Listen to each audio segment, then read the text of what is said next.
What is up, ladies and gentlemen? Welcome back to a brand new episode of Double Move Sports. As always, I am Stef, and I'm here with my best friend Alex. Say what's up to the people. Hey everyone, hyped to be back. We got a great show for you today. We're talking wide receivers. We got a lot of teams to cover today, and we got some great takes, some hot takes, and there's a lot of free agents and rookies available this year, so it's going to be a really good one. Absolutely, and for those who are new to the show, Double Move Sports, we like to think of that as a perfect mix between fantasy and real football. So we talk about a ton of different topics. Make sure you go follow us on Twitter and Instagram, putting out a ton of content, engaging with you guys on there. And we have a very special announcement to make. Double Move Sports has partnered with Jackson Kruger Sports. A lot of you may know him from his film breakdowns and film reviews on YouTube. Highly recommend checking him out if you haven't heard of him. But we'll be partnering with him, so we'll be putting out our videos on his channel. For those of you who are watching this on Jackson Kruger's channel, welcome to the show. We're extremely hyped to have you guys on. And Alex, I think we're ready to just jump into it here. Yeah, let's do it.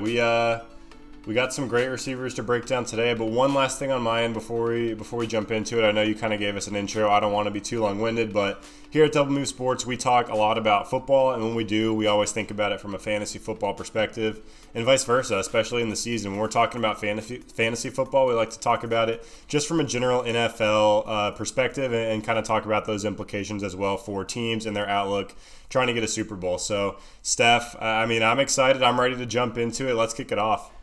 So, guys, the way we do this, and we've done this for both quarterbacks and running backs. Now, obviously, today we're talking about wide receivers. And what we do is break every team in the NFL down into one of three tiers. Either one, there is a clear wide receiver one and clear wide receiver two. That's the first tier. The second tier is a question mark at wide receiver one or a question mark at wide receiver two. So these teams that, maybe they have a guy who's a free agent that they're likely to resign, but could go another way. Maybe they have some tough decisions to make cap-wise and contract-wise. So maybe there's a question mark there. Or maybe it's a team that's kind of on the edge. And we'll talk about some of those as we go through this. And then the last tier are teams that absolutely do not have a clear wide receiver one or clear wide receiver two. We're really going to spend some time breaking down those teams, their cap situations, what moves they're going to make, whether it's free agency or the draft. So we're breaking it down here by team. But first, let's talk about our free agent pool here. And something pretty interesting about this class this year going into 2020 is the free agent pool is pretty shallow. There's a huge drop-off after about the first 3 or 4 guys here. We have A.J. Green, Amari Cooper, Emmanuel Sanders, Robbie Anderson, Brashad Perriman, Taylor Gabriel, Demarcus Robinson, Randall Cobb, Alan Lazard. The list goes on and on. But, really the top guys are not plentiful, to say the least. Alex, anything to add on those free agents? Yeah, you said it best. There's a really big drop-off. You got A.J. Green, who we'll talk about later, but I expect him to change teams. You got Amari Cooper, who's kind of could easily be brought back to Dallas before he even hits the open market. And Robbie Anderson are kind of the young guys. And then you got Emmanuel Sanders, who's getting older, and then it really does drop off. So really interesting pool. A couple of guys to keep in mind are, I don't know how much we'll talk about him today, but Antonio Brown, Dez Bryant, and Josh Gordon. Josh Gordon's only 29, Dez Bryant's 31, and Antonio Brown is 31. So all those guys are younger than A.J. Green. A.J. Green's 31 as well. So I know they haven't been in the league here, at least in the 2019 season, but they're all guys who always have rumors around them getting back into the league. So if those guys do end up panning out and playing in 2020, I think the class could get a little bit deeper, but there's so many question marks and so many risks you take on and off the field with some of those guys. Maybe it's injury related with a guy like Dez Bryant that you just don't know if teams are really going to pay top dollar for him. So a couple extra guys there to keep in mind.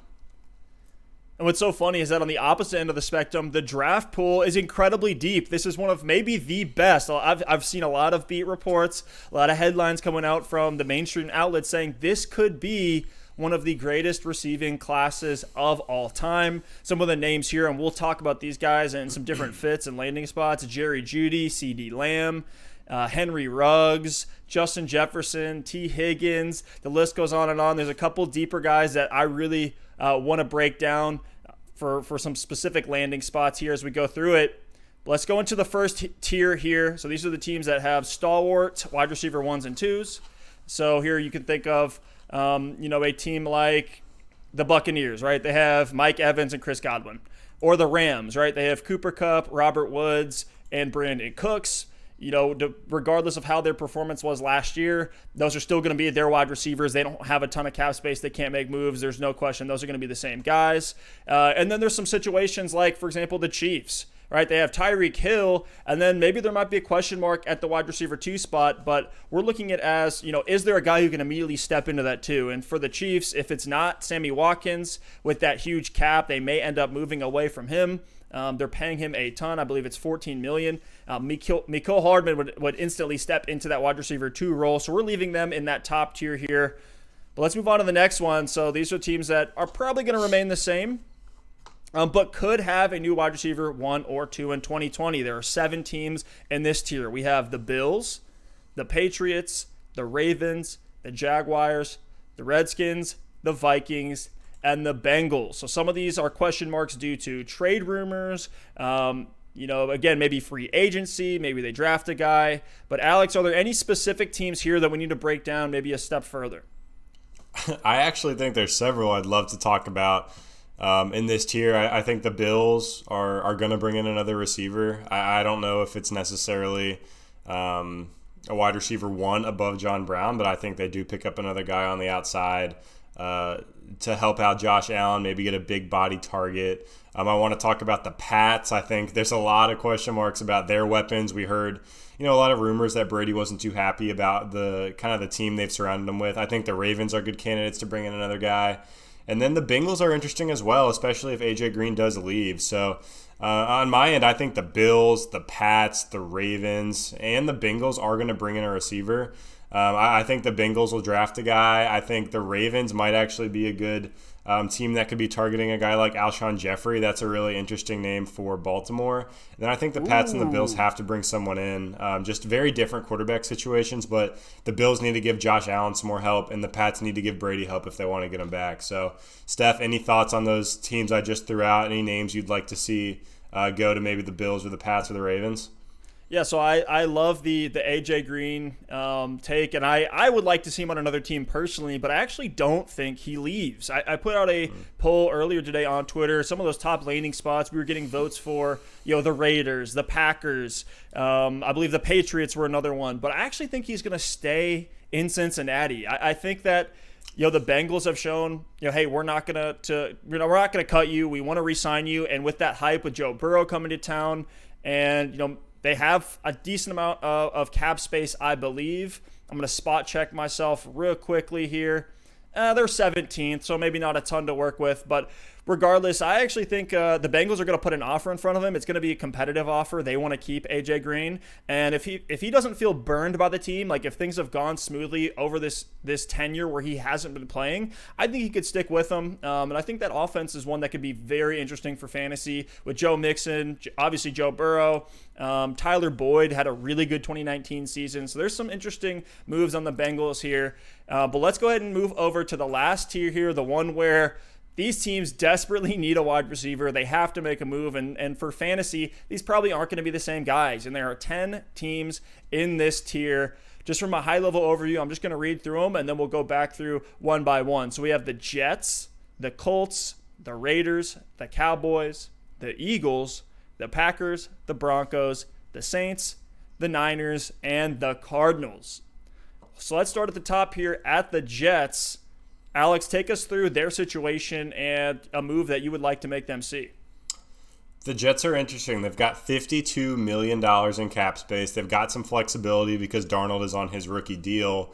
Their draft capital is decent as well. They've got the 11th overall pick, a mid-second rounder, 2 picks early in the 3rd round. So they've got options here, and they definitely are going to bring in a wide receiver. I don't think Robbie Anderson comes back personally. He already came out and said, hey, I'm not giving the Jets a hometown discount. Anytime your number one wide receiver is coming out and saying stuff like that, it's probably not going to mean very much for their ability to get him back. It sounds like his loyalty is kind of gone at this point. Maybe after the experience he had last year with some backup and third-string quarterbacks, he's just ready to go where the money is.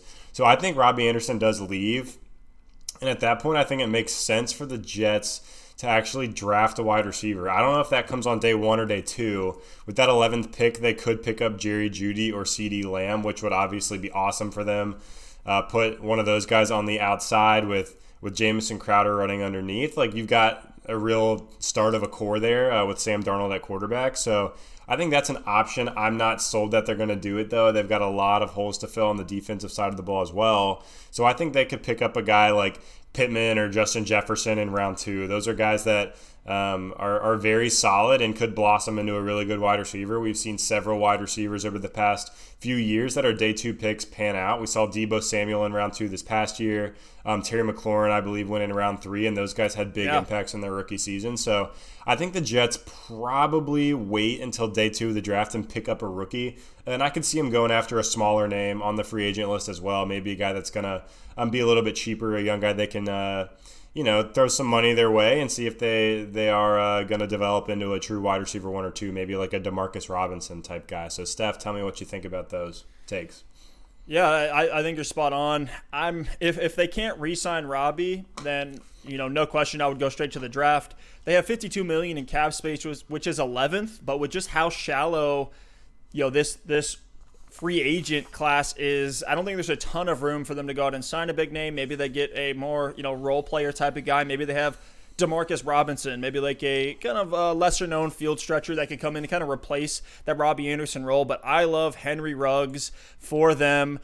He's the field stretcher. He's the Tyreek Hill comp, and a lot of people are saying that he has a more polished route tree than Tyreek Hill did coming out of college with the same level of speed. So I love that as a pick for them. That would be a great fit and kind of take over that Robbie Anderson role. But I do think there is a chance that Robbie Anderson does stay. So let's move over to the Colts here. There's some question marks after T.Y. Hilton, and T.Y. Hilton himself has been hit with the injury bug.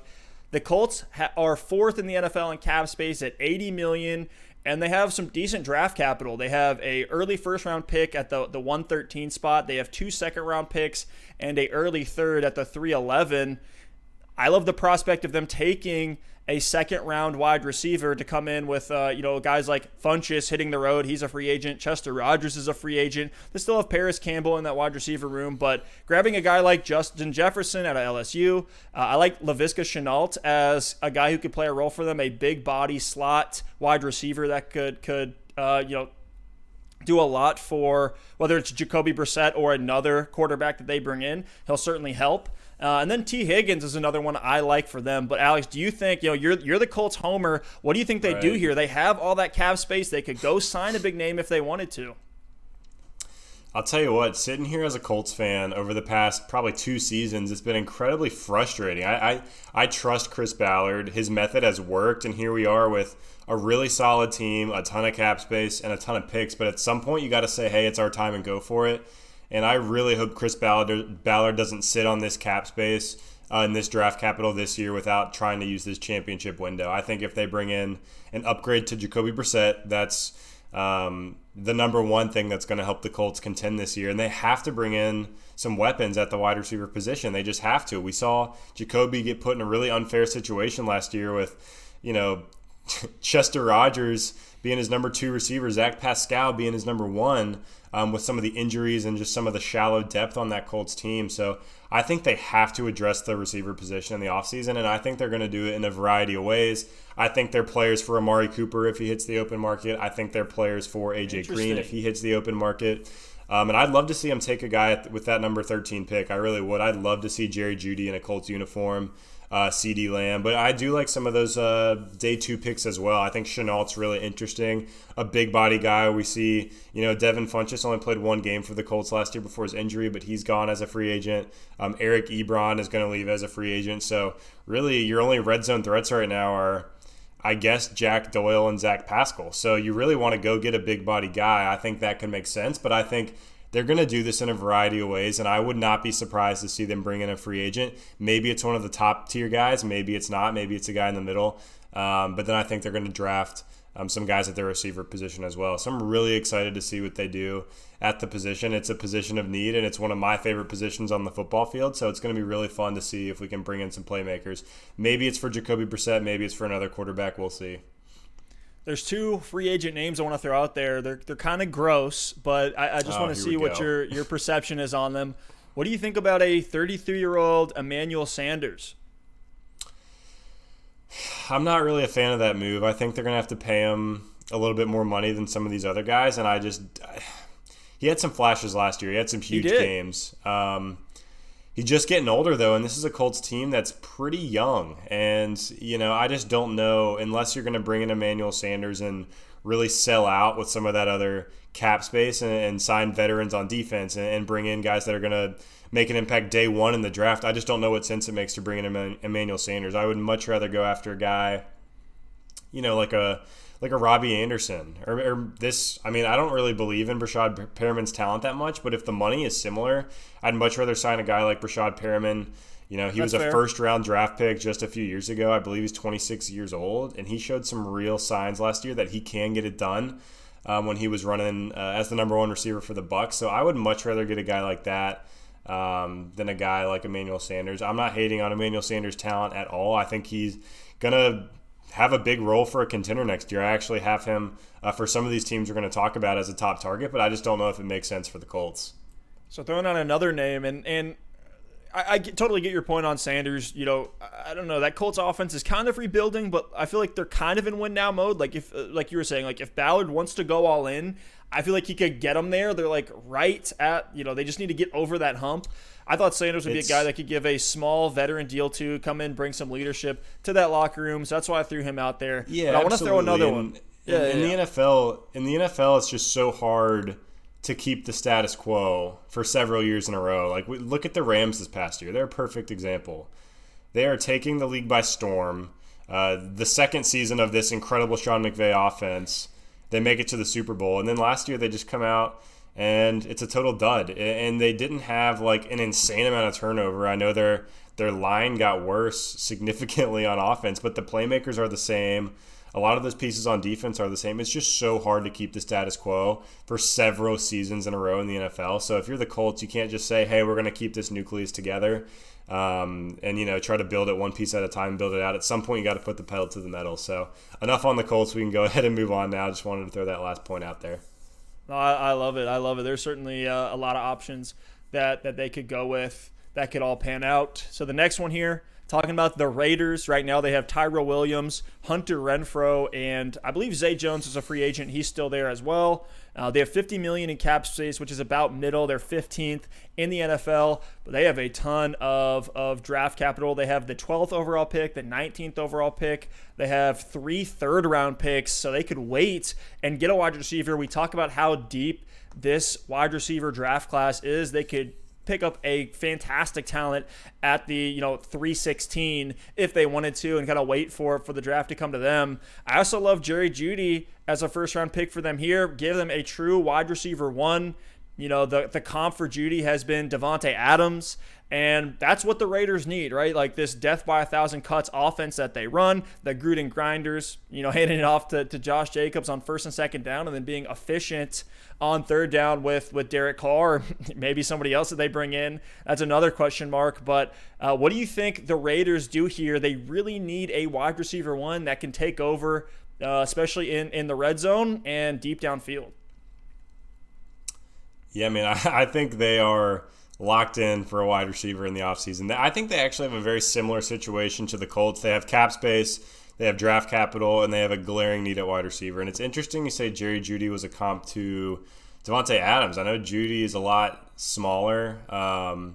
So I could see them bringing in a guy like Jerry Jeudy, though. I think of him kind of like a Stephon Diggs, very polished routes, very smooth, has got some speed. And I think they have a Antonio Brown-sized hole in that offense at that wide receiver one spot. So I think the Raiders are in play for the top-tier guys. I think Tyrell Williams is a solid wide receiver two in the NFL. He's not a wide receiver one. Hunter Renfrow is a great slot guy. We saw him come on strong last year. Darren Waller's great underneath.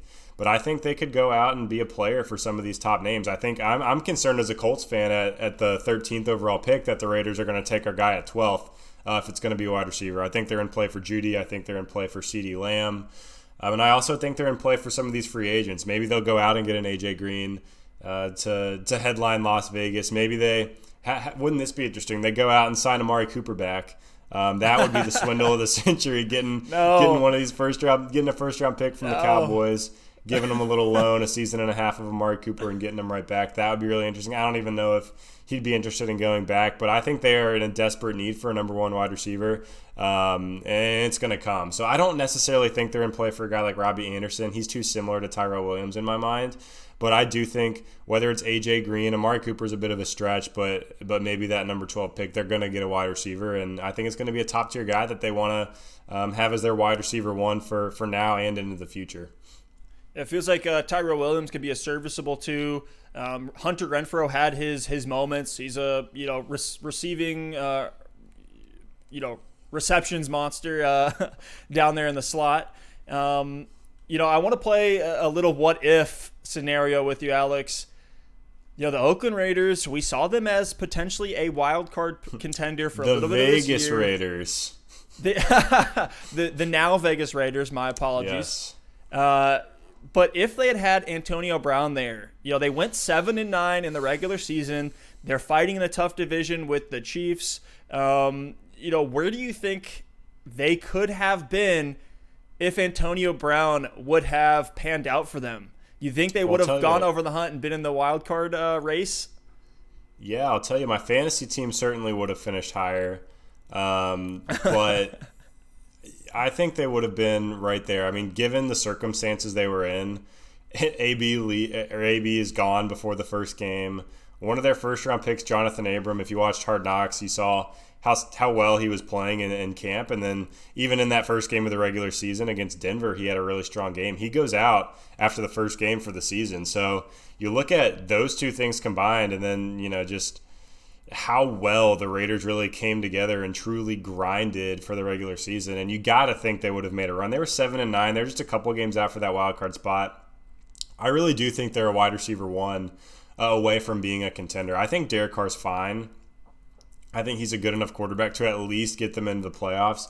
I don't know if he's a Super Bowl type guy. There's always the rumors about Derek Carr getting traded or then bringing in competition or something like that. But just with the draft class they had last year on both sides of the ball, we saw Josh Jacobs be awesome. Hunter Renfrow, we just mentioned. Then on the defensive side, Cleveland Farrell had a decent rookie season. He didn't quite live up to that number 4 overall pick in year one. But then Max Crosby on the other side for the pass rush was incredible.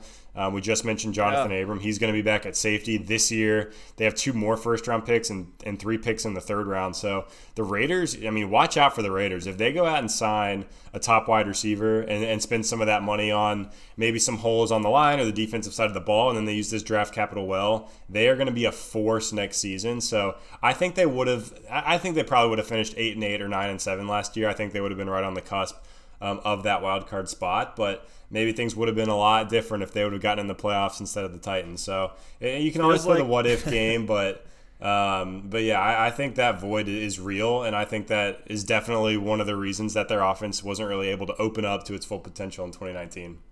Yeah, the Raiders might see that Gruden signing finally pay off here in 2020, maybe 2021, after they had a little bit of time to grow. But let's move over here to the Cowboys. Our favorite team, Alex. They have a free agent, Amari Cooper. They have a returning Michael Gallup, who played fantastic in 2019. And they have a free agent, Randall Cobb. They also have kind of, next to that is a, I believe, free agent, Jason Witten. There's a couple other big free agents. Of course, free agent, Tavon Austin, thank you. There's Dak, and then Byron Jones.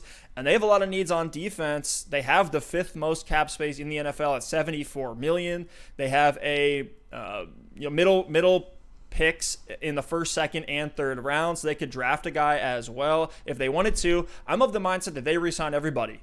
I know it's going to be tricky with the Dak situation.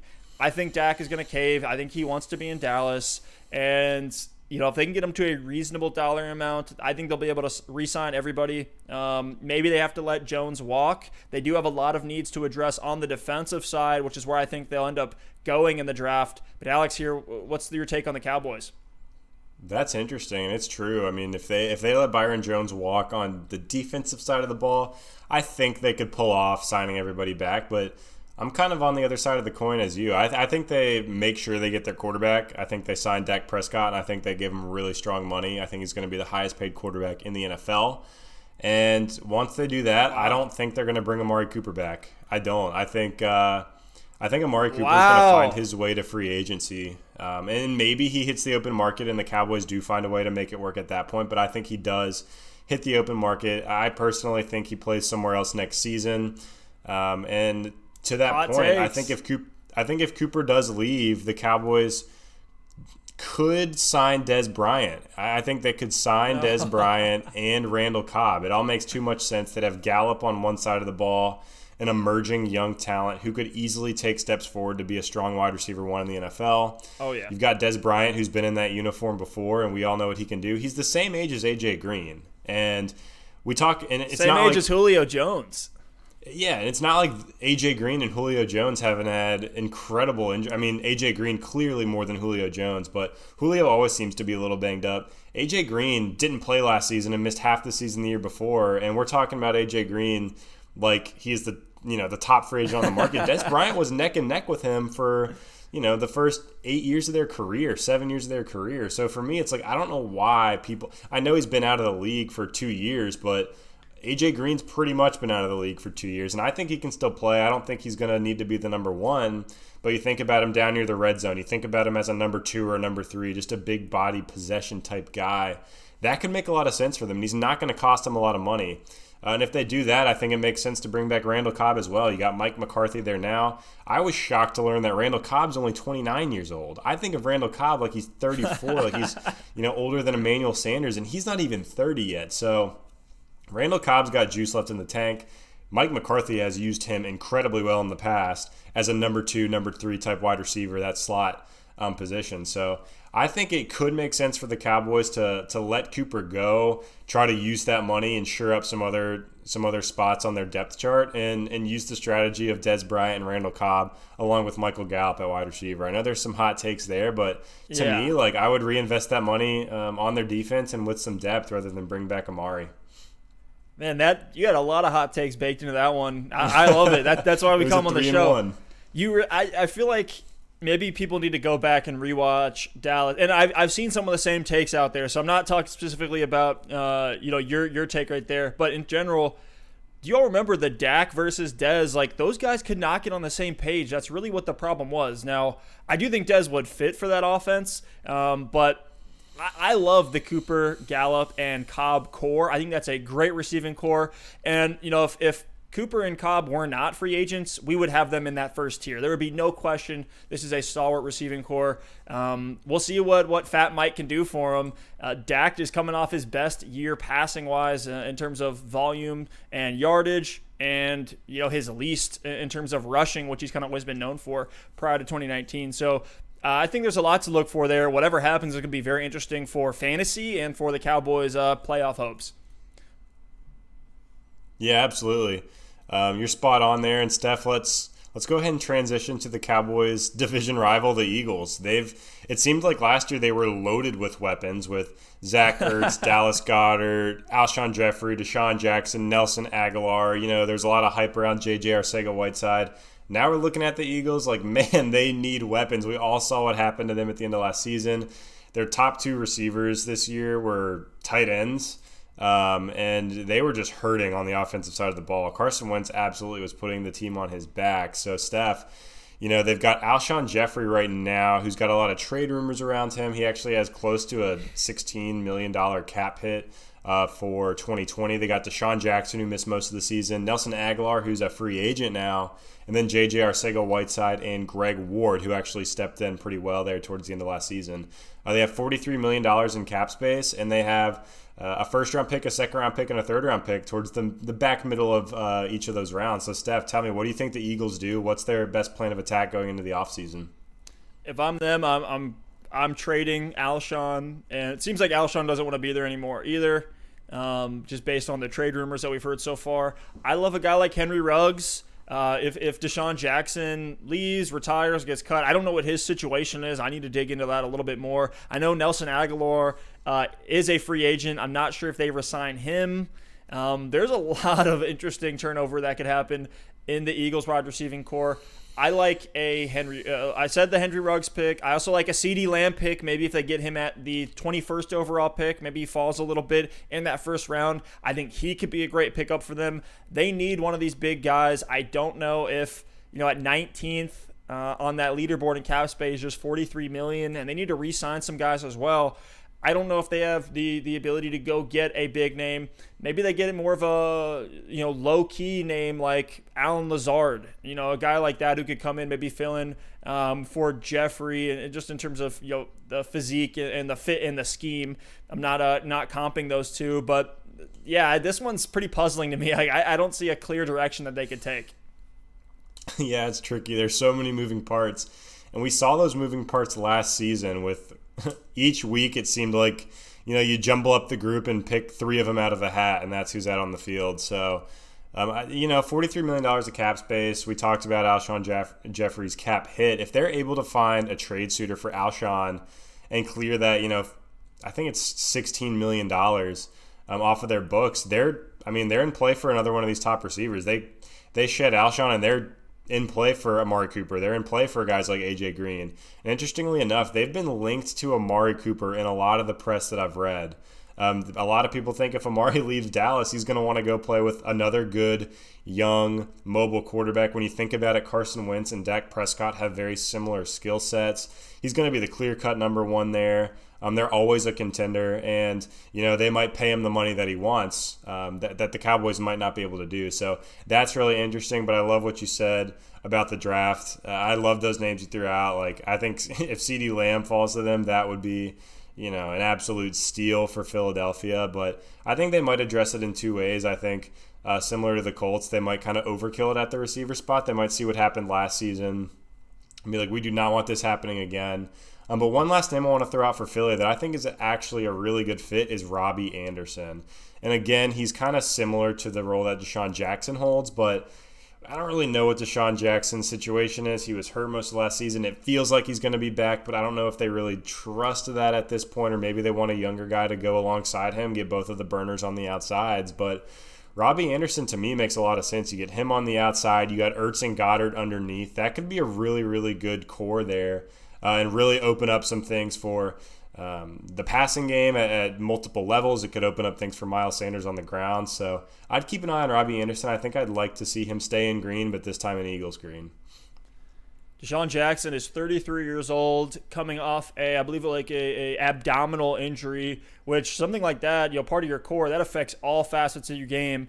In his prime, D-Jax was running 4.3 40s. I don't know if he's still at that level, and that's his main utility. So I could see them, easily stepping away from him. We might have all brand new names, at least at the 1 and 2 wide receiver spot for the Eagles. Let's go ahead and move on here to the Packers. This is another one where, hey, we got our stalwart 1. Now we need to fill in that 2 spot. So we have, of course, Devontae Adams there. And then from there we have Geronimo Allison, who's a free agent. Not sure if they're going to resign him. We have Marquez Valdez-Scantling, who's still there. We have Allen Lazard that we just mentioned. He's a free agent. I think another team would be interested enough to sign him. They have the 25th most cap space, so not a ton to work with, only $20 million. A lot of people saying AJ Green would be a good fit in that offense. I tend to agree. Put him on the other side of Adams, and that's a lot of weapons for Rodgers to work with. They also have a first, second, and third round pick all at the 30th spot, so very late. There's some interesting draft names here, but Alex, what's your take on the Packers? Yeah, we've all heard the AJ Green takes, just given the $21 million of cap space and the minimal draft capital. It's the 30th pick in each round. That's just not a lot to be able to go out and bring in a guy like AJ Green. If they want to go sign AJ Green, they're going to have to pretty much blow all of their cap. And they're going to be really constricted elsewhere. So maybe they get creative and clear some cap space and find a way to go get AJ Green. That would obviously be incredible to see Aaron Rodgers have, Devontae Adams on one side and AJ on the other. But I actually think they go out and sign one of the lesser expensive free agents. They've tried the young guys over the past couple years at the wide receiver 2 spot, like Geronimo Allison didn't really work out. MVS didn't really work out. So I don't necessarily think they want to go to the draft for a receiver at this point, because at the 130 spot, I don't think they take a receiver. And if you're waiting until 230 or 330, there's some talent there. We saw Terry McLaurin and Deebo Samuel break out after being second and third round picks in their rookie season this past year, but like they can't really count on that, and it's burned them over the past few seasons. So I actually really think they like Allen Lazard a lot, and I don't think they want him to be their wide receiver 2, but I think there's a good chance they bring him back on a small deal to be their wide receiver 3. And I think they could go out and get a guy we talked about a little earlier, Emmanuel Sanders. To me, makes a lot of sense. He's not going to cost you what AJ Green's going to cost you. But you think about his play style opposite of Devontae Adams, and it could really make a lot of sense. He's a great route runner. He's quick. He can run a lot of underneath stuff. So he's a veteran. He's a leader as well. So maybe, they pick a guy in round 2 or round 3 in the draft and pair him with Emmanuel Sanders. Maybe they sign Emmanuel Sanders and sign Allen Lazard and have him kind of try to mentor and coach up. Have Sanders coach up Lazard over the next couple years. But that's something that makes sense to me. Obviously, if Randall Cobb hits the open market, there's always going to be a connection there with Green Bay. And then another guy we haven't really talked about is Philip Dorsett. He showed some flashes with New England these past couple seasons, and he was a number 1 pick just a few years ago. So maybe they, roll the dice on a guy like Philip Dorsett and see what he can do. But I think maybe they bring in a couple of these guys. Maybe they sign Lazard and Dorsett. Maybe they pair Lazard with a more established guy like Emmanuel Sanders. But I think it's going to kind of be a committee approach. I don't know that they're going to be able to go get a stud. Yeah, I love, you named Philip Dorsett. That's a great tier for, I feel like, where they're going to go. Another name that's kind of in that range would be like Taylor Gabriel. He's had some, shown explosiveness at times, shows that he can fit into, some different offenses, being on the Falcons and then the Bears. I love the idea of them taking the best wide receiver that falls to them late in the first or late in the second if there's still some decent names still out there. So look for a guy like maybe T. Higgins out of Clemson, Justin Jefferson at LSU. I think Justin Jefferson would be a great fit as a wide receiver too. If the passing volume were to increase, I think it will. And to your point, Allen Lazard was actually a relatively decent fantasy option. It's kind of like a low-end handcuff for Devontae Adams when he went out for about 5 weeks. I was plugging him in some lineups. It was pretty gross. But let's go ahead and move on here. Alex, take it away for the Broncos. It's funny. I was looking at this Broncos situation, and I'm just like, how have they gone this far without more wide receiver depth on their roster? To me, it baffles me. They got Cortland Sutton as the clear one. He's the future. He's a stud. And then you got Deshaun Hamilton, who could be a good slot guy, kind of a catch guy, a yards after catch guy. And then it's Tim Patrick. So you're really thin there. You got nothing. And they got Drew Lock at quarterback. This is a guy who they clearly trust. I mean, he came on strong there at the end of last season, and it's a guy they want to, see if he can go out there and get it done. They want to take their chances with Drew Lock and see what he can do, and they're not really setting him up very fairly if they're rolling him out there with Tim Patrick split out on 75% of snaps. So for me, they need another wide receiver, especially with that quarterback situation. And I know they got Noah Fant, and we've talked about it before. I think he takes a huge step forward this year. He's a good yards after catch guy. Yeah. He's really explosive. He's got great measurables. So Fant will help for sure, especially with some underneath stuff. But they've got to sign somebody. There's a lot of names that make sense for Denver for me. They got $52 million in cap space, so I think they could get a Robbie Anderson. I think they could get a Brashad Perriman would be really interesting. Take a chance on a guy like that. Someone who doesn't have to be the one. I think they do trust Sutton to be the one. But one of these young guys with some upside to come in and be the 2, be the field stretcher. And then some guys in the draft make sense for me on day 2. Guys like Justin Jefferson, T. Higgins. I know we just talked about them, but it's a deep class, and there's going to be some value at wide receiver later on. So I think they could snag one of those guys and have that young core of a young rookie, and that's a day 2 pick that's got a lot of potential. Cortland Sutton on the other side, Noah Fant at tight end, and Drew Lock at quarterback with Phillip Lindsay and Royce Freeman at running back. That's a really strong nucleus at your skill positions, and I think it makes a lot of sense for them moving forward. For me, it doesn't make sense for them to go get one of these big-name free agents because I don't think they're really contenders right now. Maybe if somehow Amari Cooper wanted to go to Denver, I don't see that happening. Like, they could, put together some logic to why that would make sense. He's still only 26 years old, but to me, the much more likely situation is to go young. You could go a little cheaper if it's a free agent and try to build that nucleus around Drew Lock. What do you think, Steph? Yeah, I'm with you. There's some interesting names in terms of the draft. They're talking about the draft capital. They have the 15th overall pick. They have the 14th pick in the second round, and then they have 3 third-round picks. So they could easily grab a guy on day 3 and One of my guys, if we're looking at, names coming out of college this year, is Jalen Reagor. He is being totally slept on. Beast. He's out of TCU. He's an absolute machine. Beast. And I'm very excited for this guy. I think he'd be a great fit for the Broncos there. He can help as a field stretcher opposite of Cortland Sutton.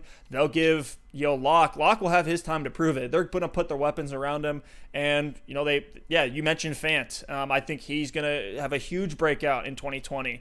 And, that takes some of the pressure off whatever rookie that they're going to bring in, give him some time to learn the system and mesh with Drew Lock. I love Jalen Reagor there. I also love Henry Ruggs. I know it's a guy we keep bringing up, but he could be the next Tyreek Hill, man. Like I'm pretty pumped to watch Ruggs and see where he goes. He could be huge for any offense. They could use his skill set. Let's move on to the Saints, though. Yeah, the Saints are interesting, and if you look at strictly their receiver depth chart, you got Michael Thomas, who we know counts as like 1.5 receivers, and then you got Traquan Smith and Ted Ginn. So they're really, really light on any depth beyond Michael Thomas. They got $29 million of cap space. Their draft capital is little to none. They've got the 24th pick in the first round, and they don't pick again until the 24th pick of the third round. So Steph, do you think the Saints address the wide receiver position in the offseason, or do you think they say, hey, Michael Thomas is enough? It's really tough, man. If they don't bring anybody in, then I'm trying to buy Alvin Kamara. I'm already trying to buy Alvin Kamara low right now, but even more so with that passing work underneath, it kind of makes Alvin Kamara the wide receiver too at this point. I don't know what happened to Traquan Smith. He was showing promise for 4 or 5 games in 2018. I don't know. Maybe it was injury. Maybe I'm missing something there. But Traquan Smith just disappeared, it seemed like. And he was the one we were looking at as, maybe this is the next wide receiver too in New Orleans. I'll bring his name up again. Henry Ruggs, if they want to grab another guy who can replace Ted Ginn, stretch the field. If Breeze wants to prove the doubters wrong that he still has, some firepower left in that cannon. I know a lot of people say that, as he's getting older, he's not able to throw the ball as far. So maybe they don't go after Ruggs with that being the case. There's also a chance maybe Breeze retires or leaves. There could be some massive turnover there. I tend to think they bring Breeze in for his kind of victory lap, give him one more contract, see if they can win a Super Bowl before he's gone. With Michael Thomas there, maybe they really don't need a wide receiver too. Maybe they take somebody in the third round. There's not a ton of ways that they could go. They're kind of in a tight position there, just being one of the lowest in the league in terms of cap. Yeah, it's really tricky. They're in a precarious situation because they don't have a lot of options. So when you think about this Saints team, you got Michael Thomas, who he really does count for more than just a wide receiver one, because if they're throwing the ball to him that many times, you don't need a wide receiver two that's going to get you 120 targets in a season. So you got Michael Thomas, who's already commanding more volume than anyone else in the league. You've got Jared Cook at the tight end position, who's a receiving tight end. We all know Drew Brees loves to use the tight end. We saw him back in the Jimmy Graham days. So Jared Cook is a factor on that offense. And then, like you said, Alvin Kamara, he's basically half running back, half slot receiver. So he's had, I think, 81 receptions. Actually, yeah, it is 81 receptions for each of his first 3 seasons.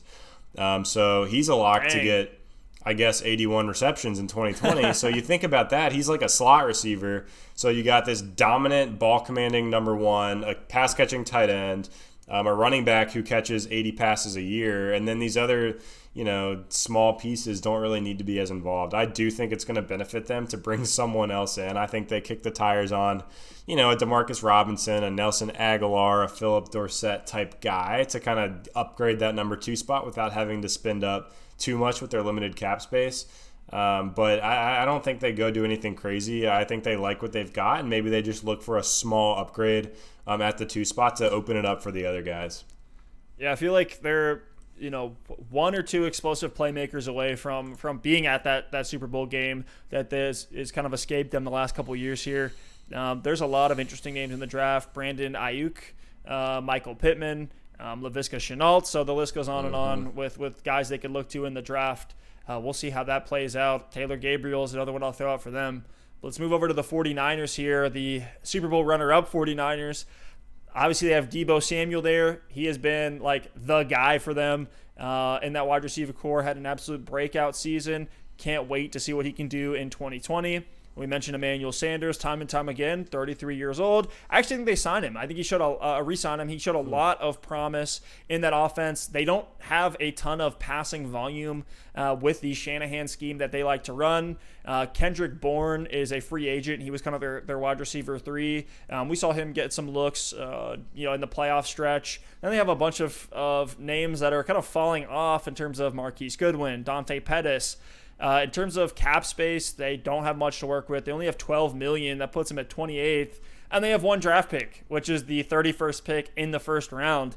So not a ton for them to work with, which makes me think, hey, let's just re-sign Sanders and then go from there. Maybe get a smaller free agent. Maybe we re-sign Kendrick Bourne, just kind of keep that same core that got us to the Super Bowl. But what are your thoughts on that? I mean, it's hard. There's really no other option than to agree with you. I think they try to bring Sanders back. We talked about it earlier with the Colts. Like, it's so hard to keep the status quo in the NFL and stay competitive year over year. So realistically, like, if they're able to bring Emmanuel Sanders back, they're pretty much going to have the same roster. Maybe they try to make a little upgrade here, a little upgrade there. But of all the teams we've talked about, they have the least flexibility. So if Sanders does walk or they're not able to re-sign him, maybe they don't want to pay him because they want to use that money elsewhere. Like, they could go for a guy like a Randall Cobb, like a veteran who can come in and be effective, a similar role to what Sanders had. Maybe a younger guy like a Nelson Aguilar. I know he's not quite as proven and consistent at this point in his career, but yeah, it's interesting that the 49ers are in such a bind cap-wise. I think they probably go after Sanders and try to run it back, but you look at Jimmy G eating up $26 million of that cap. And then on the D-line, D Ford's got a $16 million cap hit. DeForest Buckner is at $14 million. Richard Sherman, in the secondary is at $14 million. Solomon Thomas is at $9 million. So you just look at that defensive front, and their contracts are absolutely eating up their cap space. Jerick McKinnon is still on the books for $8.5 million, so that certainly doesn't help. So maybe they get creative. I think they can certainly find some ways to get some more cap and maybe make some things work. But yeah, it just makes sense for them to try to run it back in 2020. So the last team here, the Arizona Cardinals. We have Christian Kirk, a guy who had, I would say, a breakout, maybe a mini breakout, a kind of a quiet breakout in 2020. And then their next option is a 36-year-old Larry Fitzgerald. I actually don't think he's officially re-signed with them. You can correct me if I'm wrong there, but they have $52 million in cap space, which puts them at 14th. They also have the 8th overall pick, an early second round at the 208, and then a early third round pick at the 308. This is another one for me where, can we get Henry Ruggs into that offense with Kyler? Though being at the 8th spot, I think they can wait a little bit if they want to take Ruggs as a guy who can stretch the field in the air raid offense that Kingsbury is running over there at head coach. Could also go with the Jerry Jeudy or a CeeDee Lamb as well to go opposite of Christian Kirk and really give Kyler all the weapons that he's going to need, young weapons that he can grow with. Alex, what do you think they do? What do you do if you're the Cardinals?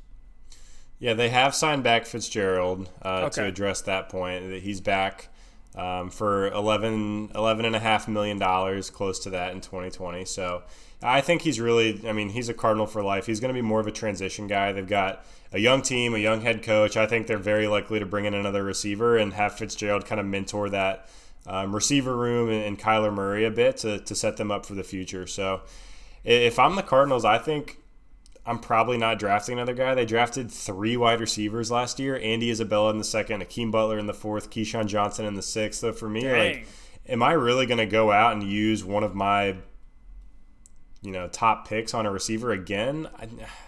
I wouldn't, but I think Cliff Kingsbury will. I wouldn't be surprised at all to see him go out and get a receiver at 8 overall. I mean, Cliff Kingsbury, he's an offensive guy. We all know it. Their defense was awful last season, so they should address the defense. But if they go out at 8 and they get Jerry Jeudy or Henry Ruggs or CeeDee Lamb or one of these guys, it wouldn't really shock me one bit. Maybe they wait and take a guy later, but if I'm running the Cardinals, I'm probably picking up a free agent. They do need to re-sign Kenyon Drake on the offensive side of the ball, but we all know David Johnson's got a huge cap hit, and he could get cut, which might not clear up more space for this season, or maybe he's traded and they are able to shed some of that cap. So maybe they're able to free up some space and go out and get another receiver that's going to help build with this nucleus with Kyler Murray and with Christian Kirk and have Larry Fitzgerald teaching them. So, I think they could be players for some of the top name free agents. I don't think A.J. Green makes a ton of sense. They obviously would take Amari Cooper if they had the chance. I don't think there's a way he goes there. But, a guy like Robbie Anderson could make some sense. Maybe a Brashad Perriman, a guy who's still pretty young and had first-round draft capital coming into the league, could make some sense. So I think they could go out and sign a free agent, but they will address the position. I just don't know that they're going to move forward with the guys they got. It seems like they have 4 or 5 mediocre receivers, and 4 or 5 mediocre receivers doesn't make one good receiver. So I think they do need to address the position. Maybe they wait one more season and see if someone else breaks out, but it's unlikely at this point. So there's a ton of options with the Cardinals. If I'm them, I'm not drafting someone, but personally I think they will. Yeah, Kingsbury wasn't hesitant to move on from Josh Rosen and kind of just do a hard reset on that Cardinals roster. I feel like you could do the same at the wide receiver position. They're moving on from Damiere Byrd, who was kind of their field stretcher that was in there, but didn't really show too much for them. Any field stretcher they can get their hands on, maybe Jalen Reagor, maybe Henry Ruggs, that they can get. I think would help. And I'm very interested to see this Cardinals offense. I think we saw a lot of promise from Kyler Murray. I can't wait to see what they can do there and, bringing the air raid to the NFL. It's a very entertaining system just as a spectator. But let's talk about a name in terms of trades. There's 2 big names that have trade rumors associated to them. And the first one is very interesting with Stefon Diggs. And it feels like we talk about this guy every single offseason. At this point, maybe it's just tradition at this point to bring him up as a guy who wants a trade. They're paying the Vikings are paying Stefon Diggs a ton of money, and they're really not giving him the volume for what they're paying him. So if I'm the Vikings, I'm like, well, I have Adam Thielen there. Maybe they move away from Adam Thielen and make Diggs the one. But that doesn't seem to be the case as it stands. What are some good landing spots for Stefon Diggs? Well, we've certainly talked about plenty of teams today that could use a wide receiver. For me, the one that immediately, or the 2, I guess, that immediately popped in my mind are the Indianapolis Colts and the Oakland Raiders. They're the 2 teams that I think are the most wide receiver desperate at this point. The Colts would make sense because I think he's a perfect complement to T.Y. Hilton. The thing that concerns me about that is another 1A, 1B type situation in an offense that, at least over this past year, wasn't super, super heavy from a passing volume standpoint. So maybe you run into some issues there, but I think the Colts will be willing to air it out and will be willing to give Stefon Diggs the rock. But the one that I think is kind of the 1A if he's going to get traded is the Oakland Raiders. They've got draft capital. They've got cap space. They've got a huge need at wide receiver. So Antonio Brown was quite a diva there. I don't think Stefon Diggs is going to be quite on that level or ever anything close. So maybe they're like, hey, we've dealt with it before. We're ready to go with a guy that has the talent of Stefon Diggs that can come in, win on all 3 levels, burn guys deep, win underneath, be a possession guy, run crispy routes, be Derek Carr's best friend, and make a lot of money. So I think the Raiders would be awesome. That would surely bring some excitement to Vegas in year 1 with the relocation and things like that. So to me, I'd love to see it. It would be awesome to see Stefon Diggs in that silver and black, and I think he would certainly take a step up from a statistics standpoint, from a fantasy football standpoint. He'd become a lot more interesting on that offense. Steph, you got any landing spots in mind, or do you think the Colts or the Raiders would be kind of the 1A, 1B? I definitely like those. One I'll throw out there, just this is a homer pick because I would love to see it. I don't know contract-wise. Stefon Diggs is on a pretty big contract. He's on a 5-year, $72 million deal that he signed back in 2018. He's getting paid about $14.5 million a year. But one of the teams that I think could afford him and could make a ton of sense for them would be the New England Patriots. I know everybody hates to hear that, but I actually love Stefon Diggs coming in as the wide receiver 1. We saw Belichick bring in Antonio Brown. I feel like they're still looking for that, key guy.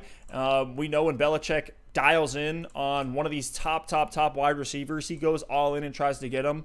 It seems like Belichick always gets his way. So if Stefon Diggs is one that's caught his eye, I love that as a landing spot for him.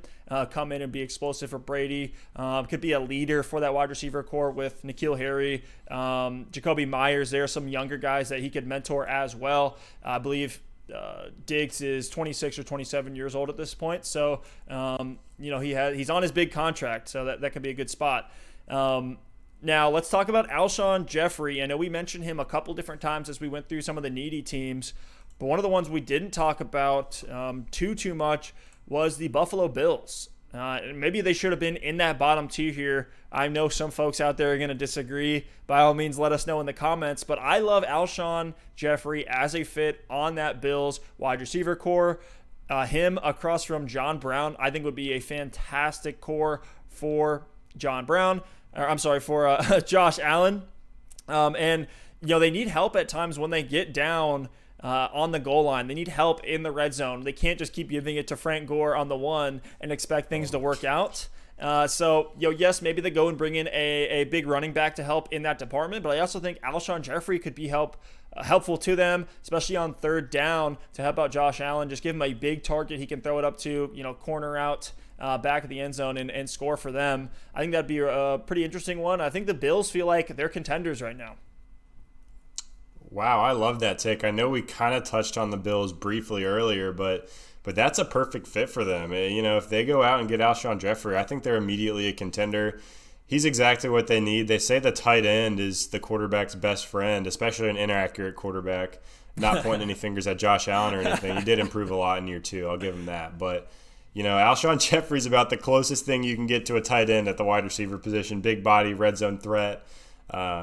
A true number 1, and he would really open up things for John Brown. Cole Beasley would still be running underneath. You got Devin Singletary at running back, Josh Allen. That would be a really scary team. I love that pick, and I'd love to see it happen. They got the cap space to make it happen, so we'll keep an eye out on that one for sure. I think the Eagles could probably get a pretty good haul. Maybe it's more of a cap dump. I don't really know what the evaluation would be because they are going to be taking on Alshon's contract, but the Bills certainly have the assets to make it happen. So I think that's a great fit and honestly a likely pick if the Eagles do try to move on.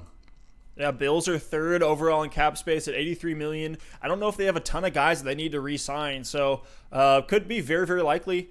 They also have, in terms of draft capital, I'm not sure I can spot check on the Bills here. Maybe they go with a wide receiver, but I think they seem like a team that's like, hey, we're getting close to win now mode. We're a few pieces away from getting over the hump. Maybe Josh Allen is one of those pieces that they need to work through. That's a whole different episode that we could record here, Alex. But any other names that you want to bring up, whether it's guys with trade rumors, maybe some hot takes in terms of the draft or free agents, anything else that you want to mention in terms of wide receivers? Yeah, one last thing that I didn't get a chance to mention earlier when we were talking about the Bengals and AJ Green. Here's a scenario that I think would be really, really interesting to see. If the Bengals go out and take Joe Burrow, number 1 overall, they let AJ Green walk. He's a bit older. They're rebuilding. So then look at their team. They've got Joe Burrow at quarterback, Zach Taylor as a young head coach. You got Tyler Boyd and John Ross, 2 young receivers who have shown some upside on the outside, and then Joe Mixon at running back. A name that might make a lot of sense to kind of help fill in for AJ Green if he walks is Justin Jefferson in round 2 or round 3. College teammates with Joe Burrow. He was his number 1 target at LSU. How cool would that be to see Joe Burrow get his number 1 target and see if it translates into the NFL? You got John Ross, Tyler Boyd, and Justin Jefferson. That's a pretty good young nucleus, and we could see if the Bengals could kind of build and develop around that and make some noise. So that's something to keep an eye on. And I know Joe Burrow, there's all the rumors about him not wanting to play for the Bengals. Maybe he meets with them, at the combine or leading up to the draft, and behind closed doors told him, hey, if you pick me at number 1, you got to get my boy Justin Jefferson later on. So probably not, but would be interesting and fun to see for sure. I love that. I hope it happens. Just so we can, take this clip and then post it later and take a bunch of credit for calling it. But no, I love that actually. I love that, premise where it's, a quarterback and a wide receiver who have great chemistry are able to carry it from college into the pros. That's something that we see from time to time. I always think it's pretty fun to watch as a spectator. See, man, these guys are still at it and continuing to develop that chemistry. You see plays that you're not going to see anywhere else when there's that kind of relationship between a receiver and a quarterback. But guys, I think that sums up our episode here. It was a heck of a run. Make sure you follow us on Twitter, on Instagram. Again, we're putting out so much content on there, just pumping the algorithms. with everything from player highlights to, different polls, whether it's dynasty moves, whether it's free agent landing spots. And then on our website, check that out, doublemovesports.com. We have all of our content wrapped up in one place. You can also see our way too early 2020 rankings there as well. But thank you all so much for watching, and we'll see you next time.